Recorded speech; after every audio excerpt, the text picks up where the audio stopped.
Price the lord, hallelujah. യേശുവിലേറ്റവും പ്രിയമുള്ള സഹോദരി സഹോദരന്മാരെ, ഇന്ന് നാം ധ്യാനിക്കുന്നു നമ്മുടെ പ്രിയപ്പെട്ട പത്രോസിനെ കുറിച്ചാണ്. പത്രോസിനെ യേശു ചേർത്ത് പിടിച്ചത് മനോഹരമാണ്. ഏറ്റു പറയിപ്പിച്ച് ശേഷം നമ്മുടെ കർത്താവ് നമ്മുടെ പത്രോസിനെ ചേർത്ത് പിടിക്കുക. യോഹന്നാൻ എഴുതിയ സുവിശേഷം 21-ാം അധ്യായത്തിൽ പുനരുദ്ധാനത്തിന് ശേഷം യേശു പത്രോസിനോട് 3 തവണ നീ എന്നെ സ്നേഹിക്കുന്നോ എന്ന് ചോദിച്ചു.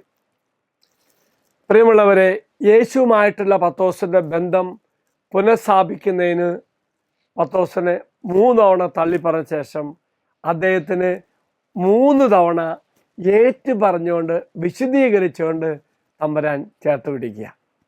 പ്രിയമുള്ളവരെ, 3 തവണ ചോദ്യം ആവർത്തിച്ചത് പത്രോസിന് 3 പ്രാവശ്യം അവൻ തള്ളിപ്പറഞ്ഞതുപോലെ അവൻ്റെ നാവ് കൊണ്ട് പത്രോസിനെ വിശദീകരിക്കുവാനും യേശുവിനെ ഏറ്റുപറയുവാനും അതിനുശേഷം തമ്പുരാനൊരു ലക്ഷ്യമുണ്ടായിരുന്നു.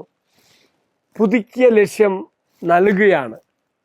സഭയുടെ തലവനായി പത്രോസിനെ ഉയർത്തിയപ്പോൾ ചോദ്യങ്ങൾ ചോദിച്ചുകൊണ്ട് ഈശോ പത്രോസിനെ ശക്തിപ്പെടുത്തുക. പത്രോസിൻ്റെ സ്നേഹവും ഭക്തിയും വീണ്ടും ഉറപ്പിക്കുവാൻ വേണ്ടി ഈശോ ഒരുക്കിയ ഒരു പ്രത്യേക ശുശ്രൂഷ എന്ന് പറയാം. ഒപ്പം തന്നെ പ്രിയമുള്ളവരെ, തമ്പുരാനൊരു മനസ്സിൽ ചിന്തയുണ്ട്. തൻ്റെ അനുയായികളാകുന്ന ആട്ടിൻകൂട്ടത്തെ പരിപാലിക്കുവാനും ശുശ്രൂഷിക്കാനും എന്ന പുതിയ ദൗത്യം എത്രമാത്രം പ്രാധാന്യമാണെന്ന് പത്രോസിനെ ബോധ്യപ്പെടുത്തുകയും ചെയ്യണമായിരുന്നു. പ്രിയമുള്ളവരെ, യേശു ആവർത്തിച്ചുള്ള ചോദ്യത്തിലൂടെ പത്രോസിനെ 3 നിഷേധങ്ങളെക്കുറിച്ച് സൂക്ഷ്മമായി ഓർമ്മിപ്പിക്കാനായിരിക്കാം. ആ നിഷേധങ്ങളും ആ നിമിഷം യേശു അവനെ നോക്കിയപ്പോൾ പത്രോസ് മനസ്സിൽ ആഴത്തിൽ പതിഞ്ഞിരുന്നു എന്നതിന് ഒരു സംശയമില്ല. ലൂക്കായുടെ സുവിശേഷം 22-ാം അധ്യായം 54 വാക്കിൽ വായിക്കുന്നുണ്ട്. ഈ ഒരു സംഭവം പത്രോസ് ഒരിക്കലും മറക്കാൻ സാധിച്ചില്ല. തള്ളി പറഞ്ഞപ്പോൾ യേശു നോക്കിയപ്പോൾ. അതുകൊണ്ടാണ് യേശു പത്രോസിനെ ഒരുക്കുക.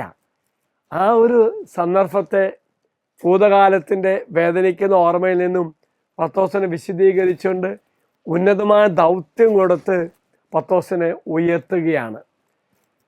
പ്രിയ സഹോദരങ്ങളെ, ആരെങ്കിലും നമുക്ക് നിർദ്ദേശങ്ങൾ ആവർത്തിച്ച് തരുമ്പോൾ നാം അവരെ ശ്രദ്ധിക്കേണ്ടത് വളരെ പ്രാധാന്യമാണെന്ന് നമുക്ക് മനസ്സിലാക്കാം.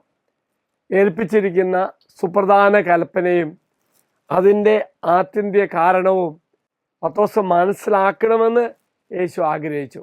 അതാണ് തന്നെ അനുഗമിക്കുകയും ദൈവത്തെ മഹത്വപ്പെടുത്തുകയും ചെയ്യുക എന്ന് തമ്പുരാൻ പത്രോസിന് പറഞ്ഞത് ആണ്. പ്രിയമുള്ളവരെ, നമ്മളൊക്കെ പാപം ചെയ്യും, തള്ളിപ്പറയും. അപ്പോൾ തമ്പുരാൻ എന്ത് ചെയ്യും? തമ്പുരാൻ അവസരം ഒരുക്കും പല വ്യക്തികളോട്. എന്തിനാ?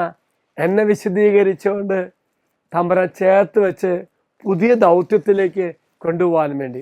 എങ്കിൽ പ്രിയമുള്ള സഹോദരി സഹോദരന്മാരെ, നാം വീഴുകയും പാപം ചെയ്യുകയും ഒക്കെ ചെയ്യുമ്പോൾ തമ്പുരാൻ വേറെ വഴിയിലൂടെ നമ്മെ ഉയർത്തും, ശക്തിപ്പെടുത്തും. ദൈവം എല്ലാവരും അനുഗ്രഹിക്കട്ടെ എന്ന് പ്രാർത്ഥിക്കുന്നു. ഈശ്വരാശീർവാദം അച്ഛൻ നിങ്ങൾക്ക് തരാം. നമ്മുടെ കർത്താവായ മിശിഹായുടെ പിതാവായ ദൈവത്തിൻ്റെ സ്നേഹവും പരിശുദ്ധാത്മാവിൻ്റെ സഹവാസവും നമ്മെല്ലാവരോടും കൂടി ഉണ്ടായിരിക്കട്ടെ, ഇപ്പോഴും എപ്പോഴും എന്നേക്കും. ആമേൻ.